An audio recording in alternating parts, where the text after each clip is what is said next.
Hello and welcome to Grouchy Geeks, episode 65. My name's Scott, and joining me as always is Steve. Hello. It's still 2022 again. I feel like this month has kind of gone really, really quickly. And I was talking to someone the other day and they said, the millennium. I'm like, yeah, it's like about 3 or 4 years ago, 6 at most. Yeah. No, wait, it's 2022. How did that happen? You know that's a sign of age, right? Yeah. JMS said this thing where he said the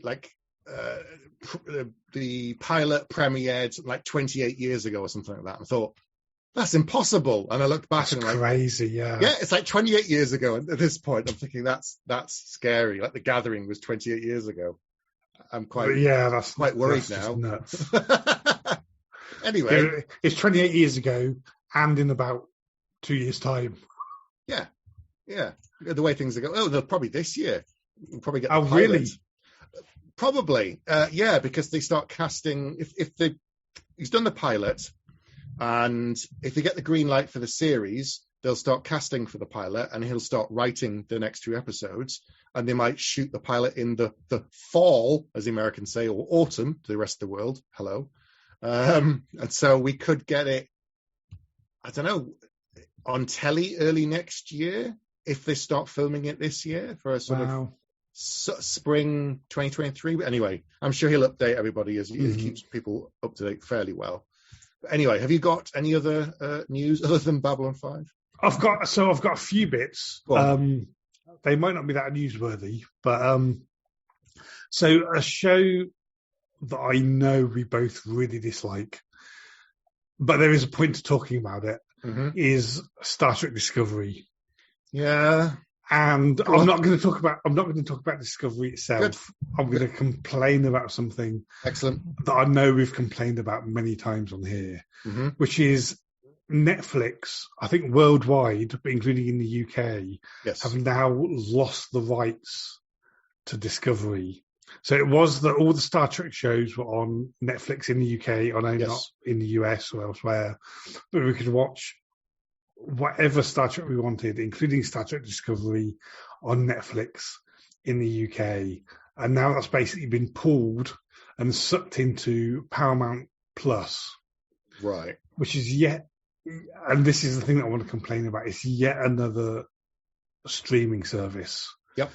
And like a few minutes before we started recording, I was just sitting here and I just typed in from memory, I didn't even look this up, what streaming services we could be subscribing to. Like if you wanted to watch, not even wanted to watch a huge diversity of things, but if you just wanted to keep up with the things that you were interested in, then basically you need to be subscribed to, I could have easily missed some, but Netflix, Disney Plus, Sky Q, Paramount Plus, which, and this horrified me, it costs $4.99 a month, right, with adverts, which is not good, right? Nope. Then Amazon Prime, Apple TV, Hulu, HBO Max, and it's just Stars. There's another one. And if you add all this up, it's over £100 a month, right? And it's just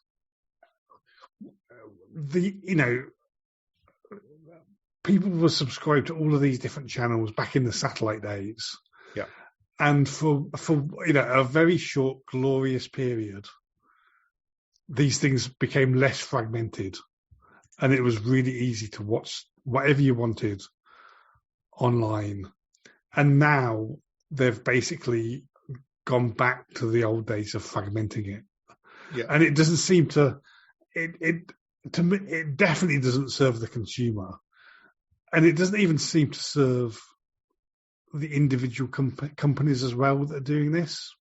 No. And so one of the reasons why, this is my next story, which is related, is that it was reported on Deadline that scripted original TV series have increased this year. There was a fall in 2020 for obvious reasons, but the number of scripted original series across broadcast, cable, and all streaming services has hit an all-time high of 559. So there's such a demand for material that all of them are screaming out for original content. And it's another reason why there's so many adaptations of novels in particular. Graphic novels and comics are being pulled because they get material that's, you've got a storyboard already, you've got a look and feel, a book. The author's done a lot of the heavy lifting because they've thought it all through, they've built the world, and there's lots of stuff that's done for them.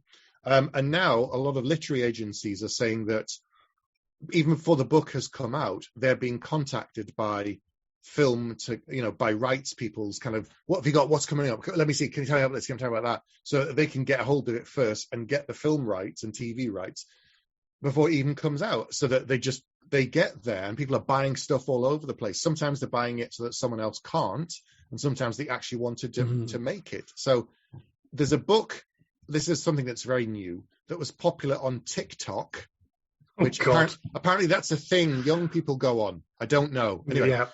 But Book Talk apparently is a thing now. And there's a book that was on there that got so many hits that then got picked up by a traditional publisher, Tor. However, the TV rights for it have been won by Amazon in like a 6-way auction. So the book's not out.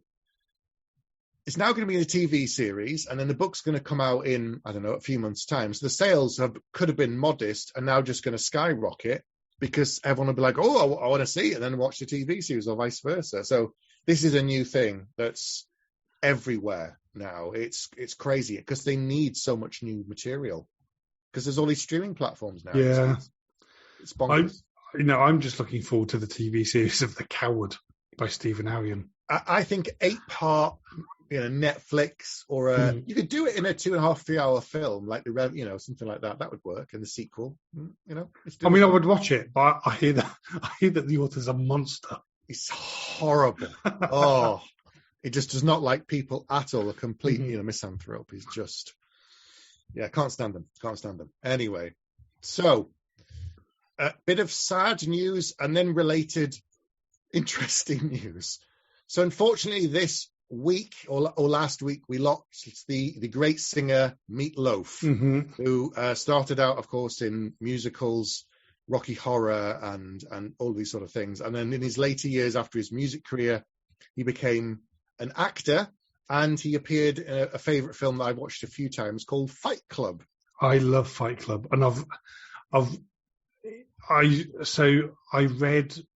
After seeing the film, I read the book, and it's really interesting. So the book itself is really, really short, and it's probably the film that I've seen that most closely follows the book itself. Right. And it's so that I can't even. I'm not going to mention the author. I know the name of the author, but I just don't know how to pronounce his surname. Chuck Palahniuk, I think. But okay, who knows? Brilliant. Let's say Chuck. Yeah. I absolutely love that film. So there's an interesting twist this week because Fight Club was recently released in China, except that it got a new ending. So in spoilers for those who haven't seen the 1999 film, skip ahead about 5 minutes.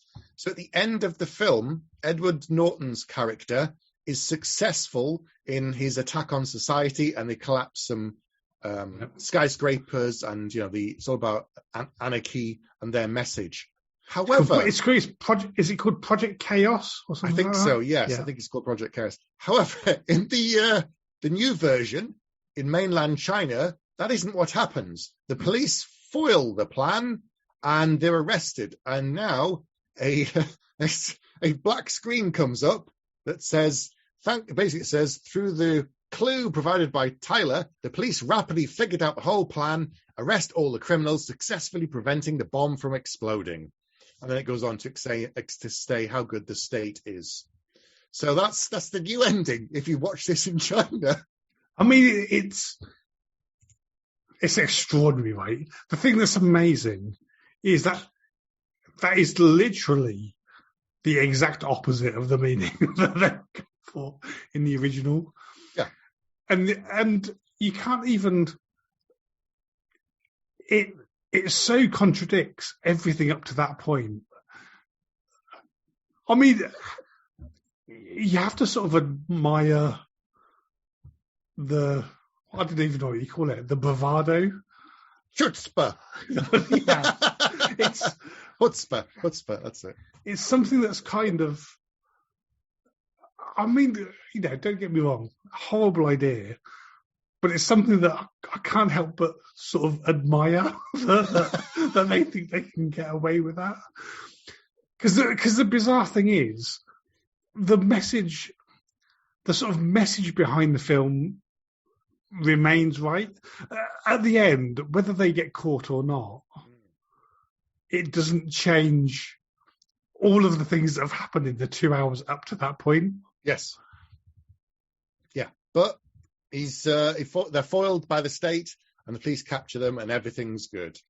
So, hooray! That's what the film's all about. Anyway, but yes, sadly, Meatloaf has passed on beyond the rim. So there you go. Do you have any more news? So I've got one thing, which is, and I'm hoping that I'm not way behind on this. Go on. But I think there's been a new Picard trailer. Yes, it's one of the ones I want to talk to you about. Okay. Have you now seen the new trailer for season 2? Yes, I have. And what did you think about it? I thought it was great. I really liked it, and I like the fact that there seems to be like a time travel involved, which makes sense because Q is in it. Yes, and obviously the big news, I guess, in the first trailer and leading up to that was that John Delancey as Q is coming back. But actually, looking at the trailer, he's probably the person that I care about least in the trailer. Don't get me wrong, I'm really pleased it's coming John, back. It's great, but it's it's lovely to see Whoopi Goldberg as Guinan coming back. Yes. Who in 30 years hasn't aged a day, right? She looks exactly the same as she did back in the which makes sense because she's from a species that are meant to be like extraordinarily long lived. Yes. And she knew Picard when he was much, much younger. And so that works. Brent Spiner's in there. Yes. And I'm guessing Brent Spiner's in there as Noonien Sung. Or one of his ancestors, I'm guessing, from the 21st century. Yeah. I guess that's what it is. It's a progenitor of anybody we've seen up to that point. That's my guess. Which is fine. It's fine. The Borg Queen is in there. And it's not sure Alice Krieg. No. But you can easily... First of all, the Borg Queen has not been just Alice Krieg because somebody else played her in Star Trek Voyager. And actually, it kind of makes, given the nature of the Borg, it kind of makes sense that one of them dies and gets replaced by another one. Yeah. There's not a character, but there's one shot that looks like it's an old style ship corridor that they're in. Mm-hmm. So yeah, it looks like it's all about time travel, and it looks really good. I'm interested. I'm cautiously optimistic. There are some things I really enjoyed about season 1, and some things I'm not really happy with, but some things I thought were still brilliant. Some brilliant moments in it that were so good. But the good news is, they're already filming season 3 now as we speak. Wow. So the plan was to shoot 2 and 3 back to back. And they were doing it. Then someone on set, I think, got COVID. So they had a break for like a month. Mm-hmm. And leading up to Christmas, they stopped. But they're already into season 3 now.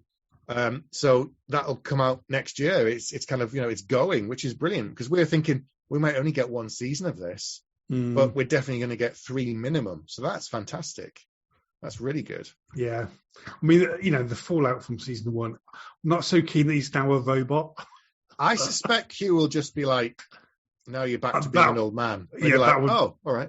That would be perfect, right? Because that was the thing that sat with me the least well. I think Q will just be like, no, we're not having any of that nonsense, and he'll just make him human again, and that's it, job done. He's like, well, fair enough. I really hope you're right on that. So my last bit of news isn't about this particular story as such. It's more kind of the theme of it. So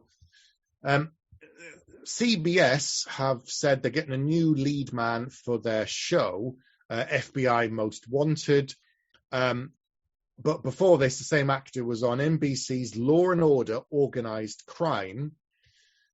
And they've also kind of said, which is one that, Dick Wolf, who's been doing loads of shows in America for, it must be like 30 years now, the Law and Order and all the other spin-offs and things. They're bringing back Law and Order with some of the original cast again, because it went off air in something like 2009 or something. Wow. But my point was with all of this is that there seems to be a resurgence in shows that are more episodic. The kind of, you watch the whole thing, you can watch it in any order, you get the full story, and that's fine. If you miss a couple, doesn't matter, you can pick it up. And it could be that it goes back to what we were saying, that because there's so much material, people might miss some stuff, and then they come back 3 weeks later and they're like, oh God, we've got to catch up with this one and that one and blah, blah, blah. I just want to watch something. Now they can just put on a Law and Order. You know what happens? The same kind of thing, but it's comfortable, it's familiar. So I wonder if we're going to get a growing number of those shows coming back now. I think, and I mean, from my point of view, it would be really welcome, because this whole idea of 10 episodes of a show is just a 6-hour long movie. Is like, I like the continuity of things now, but it's gone to a really far extreme. I think it's because I think it's a symptom. One of the symptoms of there's so much stuff out there, and people love bringing back shows. Like they brought back, we got Star Wars. Star Trek. We got more Star Wars things, and we're going to talk about something for our main. They're rebooting and bringing things back. So I don't know.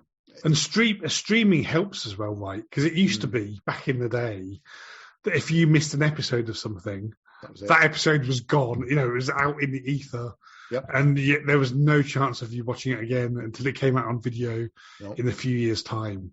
So that encouraged very episodic content, because if you missed something, you weren't going to see it again. Whereas now, with streaming, you never need to miss an episode, because you can just watch it whenever you want at your own pace. And I think that encourages this sort of extreme level of continuity that we have at the moment. And I think there's maybe a middle ground to be struck with these things. Yeah, I think so. So it'll be interesting to see what happens. But I think we'll get more of both types in the future, which is not a bad thing. So that's all the news I had. Should we go on to our main feature? Yep, sounds good.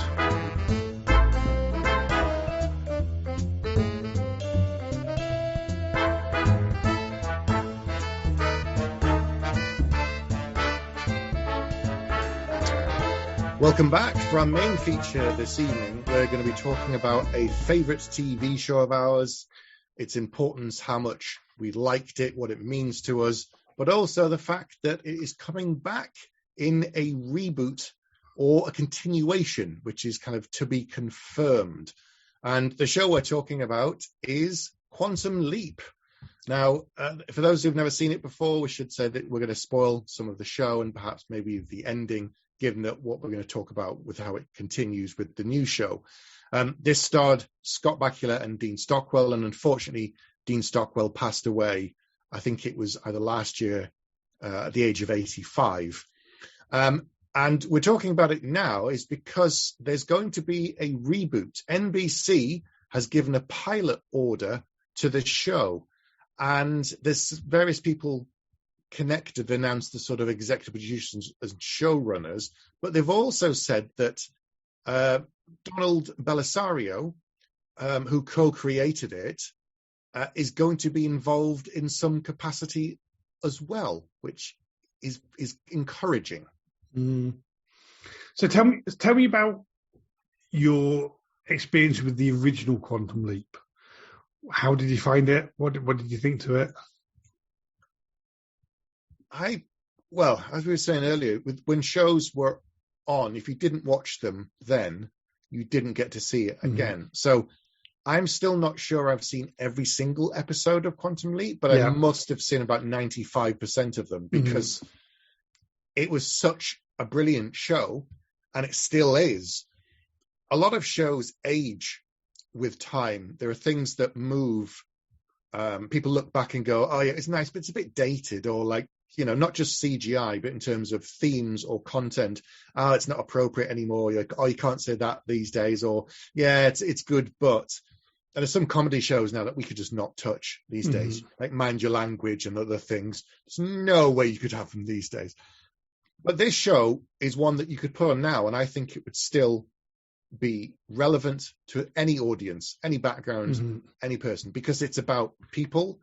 It's about one man making a difference in someone else's life, and that is completely universal. Now, when I was younger and I watched it, I just thought it was really, really cool. It was only on rewatching it in subsequent years that I understood there was a lot more to it and why I loved it so much. What about you? When did you first come to it?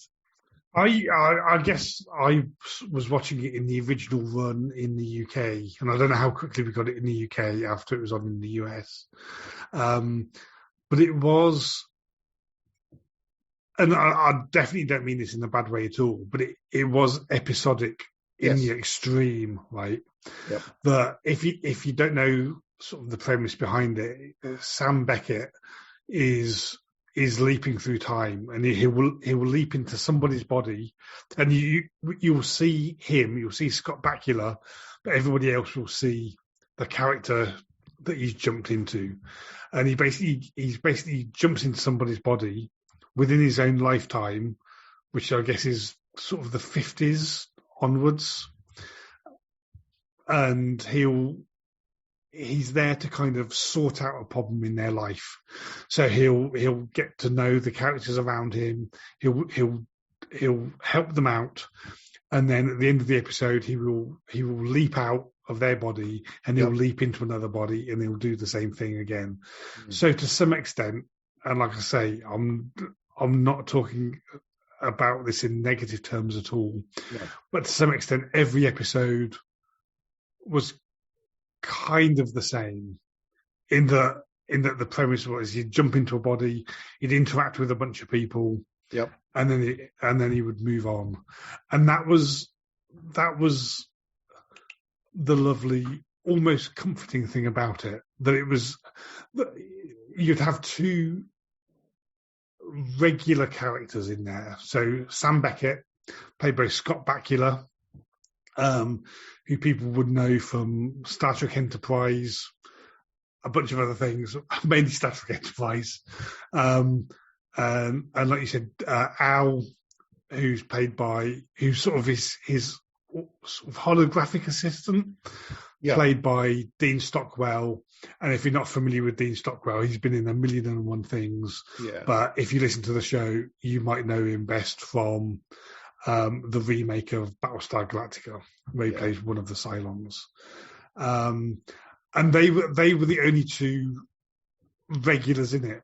Yes. And they were just, everything else would be a sort of, problem of the week. Mm-hmm. And exactly like you, I'm very confident I've not watched every single episode, but the sort of episodic nature of it means that you haven't really missed out. And it sounds like when I say all these things, it sounds like I'm dismissing the show as and not negating its brilliance, because it was brilliant and it was really entertaining.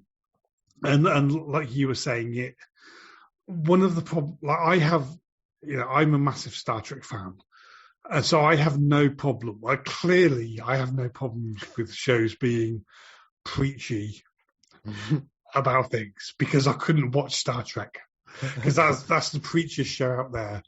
But I think nowadays preachy is being done in a very, very ham-fisted way. Yep. Whereas this wasn't like that. It never felt like that. And it deals with lots and lots of issues because he's essentially becoming a different person in every episode and being treated by those around him differently depending on the person that he's perceived as being. And they deal with some very, very serious issues because of that. Yeah. But it never comes across as preachy or moralizing or ham-fisted. It's very, very well done. The writing was superb. Yeah, as you say, it wasn't preachy. The fact that Scott Bakula is, a white actor, the character of Dr. Sam Beckett could leap into anybody. So there were several episodes where he leapt into the body of a woman, which sounds weird when I say it out loud, but his consciousness was transferred, perhaps I should say, into the body of a woman. So that and we see, sorry to interrupt, yes. but we see Scott Bakula, right? But then he looks in a mirror, and they do this every single episode. Right? Yep. He always finds a mirror, and he looks in the mirror, and he sees the reflection of how people of the see actress, him. And it's just that we see Scott Bakula in that role. So for the episode, whenever he looks in a mirror, we see the actress, but for us, if he's playing a woman, it's then Scott in a woman's dress for the entire episode. Or there's, as you're saying, some very tough episodes. There's one where it's in the 60s and he leaps into the body of a black man and he doesn't know at first because he walks into a cafe and sits down at the bar and everybody freaks out and everyone starts getting really weird and shirty and saying, you can't be here, and he doesn't know why. And they throw him out and the door slams shut. And in reflection, he sees that he's a black man and he looks around and realizes that he's in America in the 1960s. And it says no coloreds on the front door. And straight away, you know that, right, this isn't going to be a fun episode. And as heavy as some episodes were, the best thing about this show is that you could tell any kind of story because you could have horror, comedy, something to do with race, something to do with sexuality. It could be any number of things, disability. Basically, the sky's the limit. There's an episode to do with Stephen King in it where he kind of mildly suggests that the things that happen to Dr. Beckett inspire Stephen King to come up with some of the stories. Mm-hmm. There's another one where he meets a very young Michael Jackson when he's a part of the Jackson 5. And he teaches young Michael Jackson how to moonwalk, which is quite funny. And then later on, he goes, wow, that's amazing. So just, it was funny and tongue-in-cheek sometimes, but it was never preachy. And the writing was just incredible, but you had this theme that would come through every now and then. So it's everything we've talked about. All of these issues, all these topics haven't gone away. They still exist because there's about the human condition. And there's nothing, as timeless as that for a TV show. Yeah, brilliant show. And at a very superficial level, the opening sequence with, the voiceover about, what he's doing, it starts off with, a woman basically explaining the premise of the show. Yes. And then, the opening music, and it's impossible. I find it impossible not to smile because it's such a happy memory watching it. It's just brilliant. But so here's the other good news. The EP and co-narrator, Deborah Pratt, is also going to be working on the new series. Brilliant. So it could still be her doing the voiceover. That would be amazing, right? So do you want to know what we know about the new show? Yeah, go on, tell me. So what they've said is that it's not a reboot, it's a follow-up series. So within the canon of the show, 30 years have passed, and the show will be set in the present, in the 21st century. But a new team of scientists has been assembled to restart the project in hope of understanding the mystery behind the machine and the man who created it. Now, at the present time, they said Scott Bakula is not attached to reprise his role, but he's aware of the reboot and has had conversations about potentially being involved. And so if part of the show is to try and find him, at least one of the reasons they're doing it is to understand it and find him, then at some point he's got to crop up. It only makes sense. And the other thing to say is, because they've got Donald Bellisario involved in it, one of the co-creators of the show, he has been asked. They've tried to reboot this and restart this show many times in the past, and it's never worked. Years ago, he was asked, if you were going to do it, how would you do it? And he talked about it, and he came up with various ideas, and he didn't want to do it without Scott and Dean. But now he then said, the only way you could do it, and this is a spoiler for those who haven't seen the show, is that you could have the character's daughter look for him.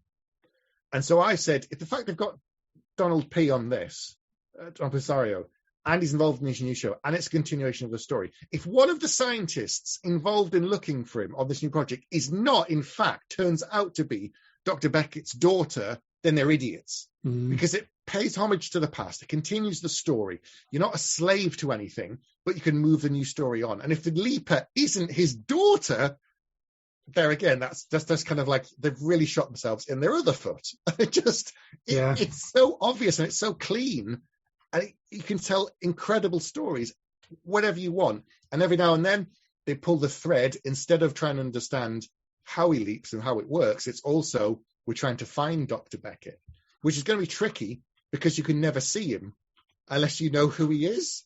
So the person so the audience might know, but the characters in the show will never know unless they're smart enough to work it out. And that's good TV. That's good writing.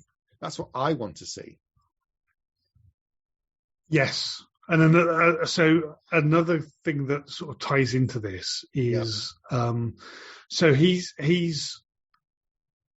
it turns out that he's leaping from person to person in episode to episode, as we've established. But in the voiceover at the beginning, the end of the voiceover, it says he's hoping he's jumping from body to body, but he's hoping that his next leap will be the leap home. So he's desperate to sort of break this cycle, but he doesn't know how to.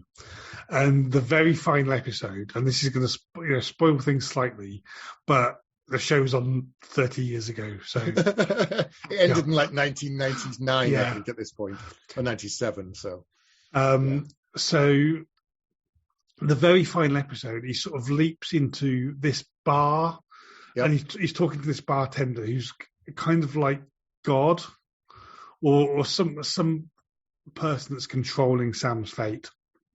And it turns out that he's controlling him. He's making him leap from body to body so that he can have a positive impact on the universe. And the episode ends with the voice, from what I recall, a voiceover from the same person that does the intro. And she basically says, Sam never returned home. No. So he, even though the show ended at that point, that he just keeps leaping and leaping and leaping. Yeah. So that ties into exactly what you just said, right? That he's still going. He's still out there. And then he's still out there. And then they're trying to pull him back, and that would be the perfect start to a new show, right? Yeah. But he's just never stopped doing it.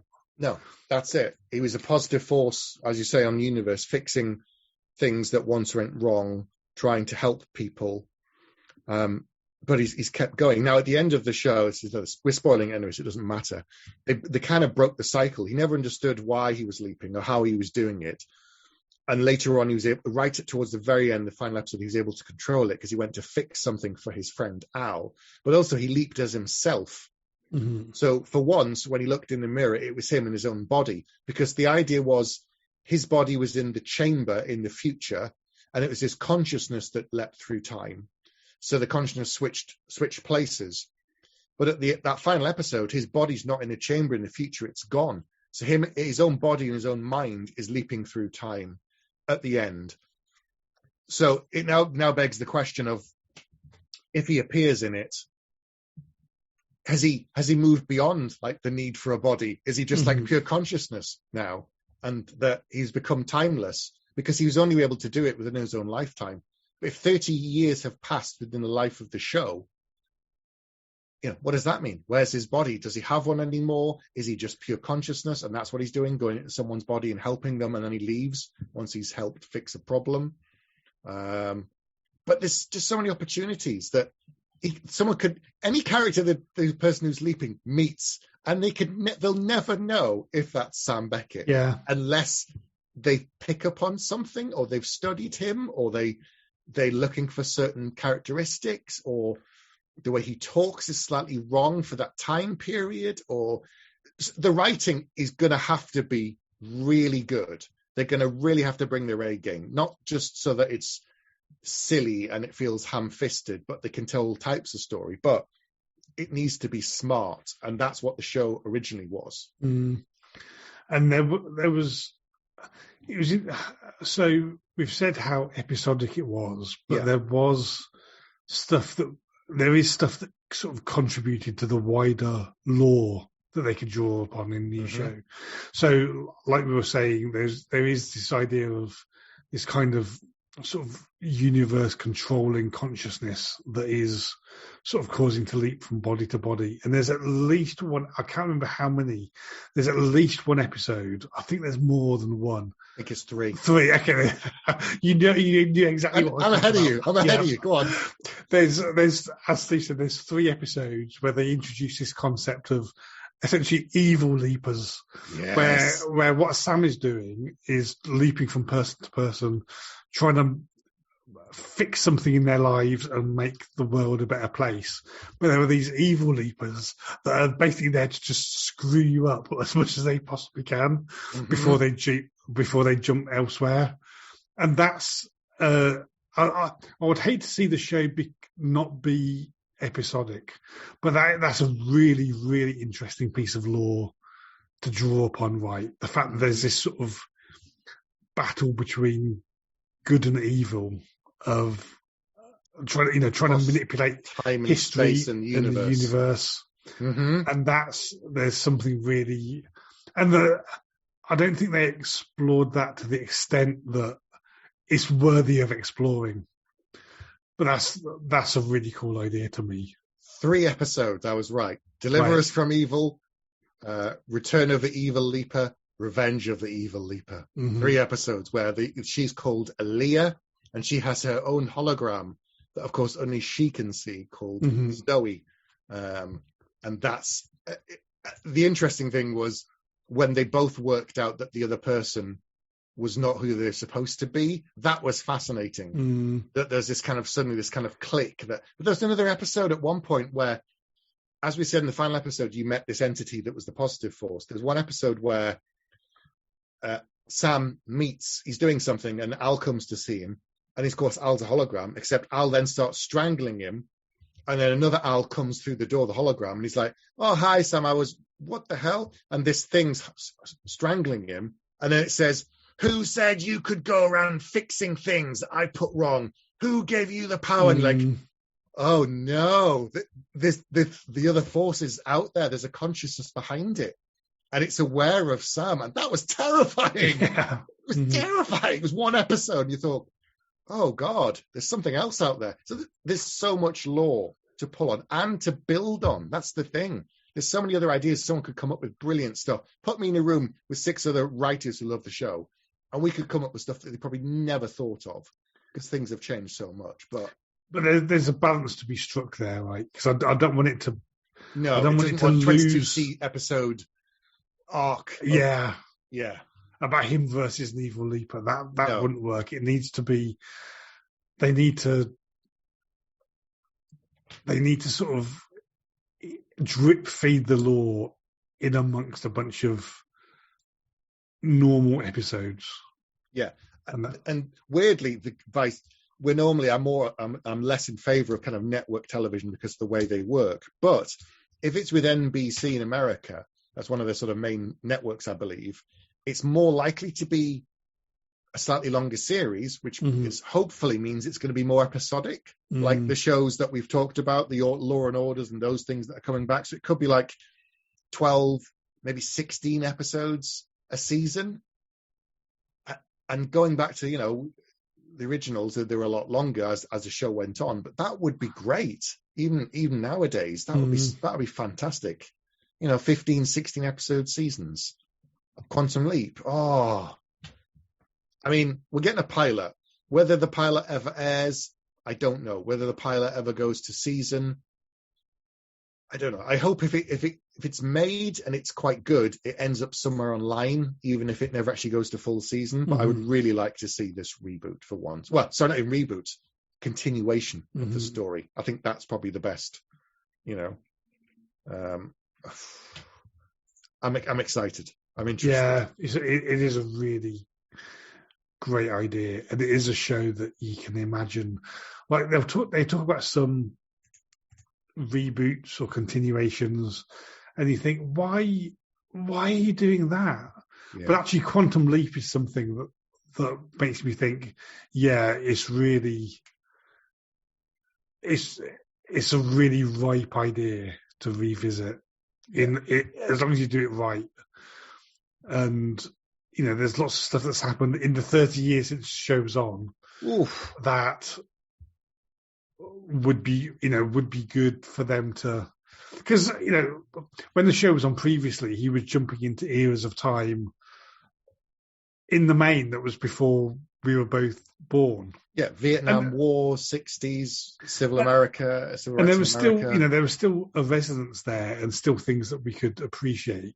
Yep. But it would be interesting to see him jump into periods of time that we experienced ourselves, and actually see how they interpret it. A Stranger Things style episode from the 80s. Leading up to the millennium, where everyone's afraid the world's going to end, and kids now will be like, "What? What are you on about?" We're like, "We thought the world was going to end. We thought all the computers were going to blow up. We thought the internet, such as it was back then, was going to be crippled." And nowadays, everyone's just like, "Whatever, you crazy people." But like, we thought it was going to happen. There was millennium cults everywhere and all sorts of stuff. So things like that,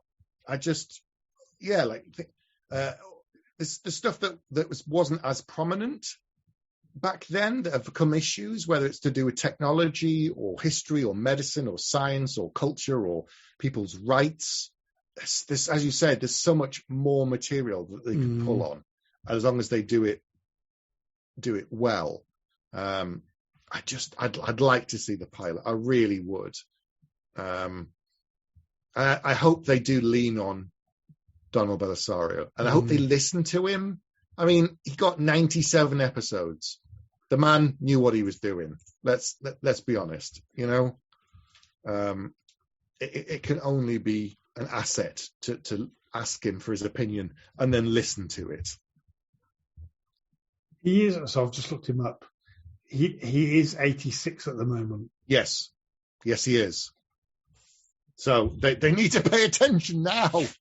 Yeah, but actually, so it's ludicrous the amount of stuff that he's attached to. Yep. So Magnum PI, I'm just reading off his Wikipedia page. Magnum PI, Tales of the Gold Monkey, Airwolf, Quantum Leap, JAG, NCIS. They're all these sort